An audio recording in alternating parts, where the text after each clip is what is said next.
டிஎன்பிஎஸ்சியில் previous இயரில் கேட்கப்பட்ட மிக முக்கியமான மேக்ஸ் கொஷின் பார்க்குறோம். ஸோ கொஷின் என்னென்னு பார்த்தீங்கன்னா, ஒரு ஃப்ரூட் செல்லர் ஒரு பழ வியாபாரிகிட்ட ஒரு குறிப்பிட்ட நம்பர் ஆஃப் ஆப்பிள், குறிப்பிட்ட எண்ணிக்கையில் ஆப்பிள் பழங்கள் இருக்குது. அவர்கிட்ட இருக்கிற ஆப்பிளில் முதல்ல அவர் வந்து பார்த்திங்கன்னா 40% வந்து விற்பனை செய்கிறார். அவர்கிட்ட இருந்த ஆப்பிளில் 40% விற்பனை செய்து விட்டார். மீதி வந்து பார்த்தீங்கன்னா அவர்கிட்ட வந்து 420 ஆப்பிள் இருக்குது. அப்படின்னா டோட்டல் ஆப்பிள் எவ்வளோ, ஓகேங்களா? அந்த பழ வியாபாரிகிட்ட மொத்தமாக எவ்வளோ ஆப்பிள் இருந்ததுன்னு தெரியாது. ஆனால் தன்னிடம் இருந்த ஆப்பிளில் வந்து 40% வந்து அவர் வந்து சேல் பண்ணிட்டாரு.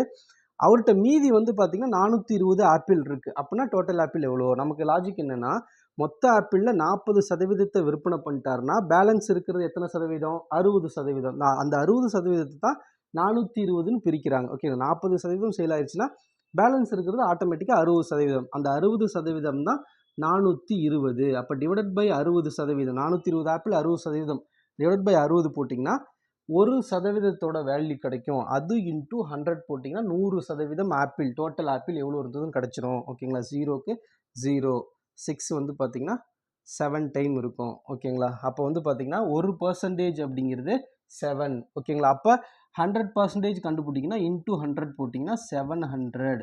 அப்போ அந்த பழ வியாபாரிகிட்ட மொத்தமாக வந்து பார்த்திங்கன்னா 700 ஆப்பிள் இருந்தது.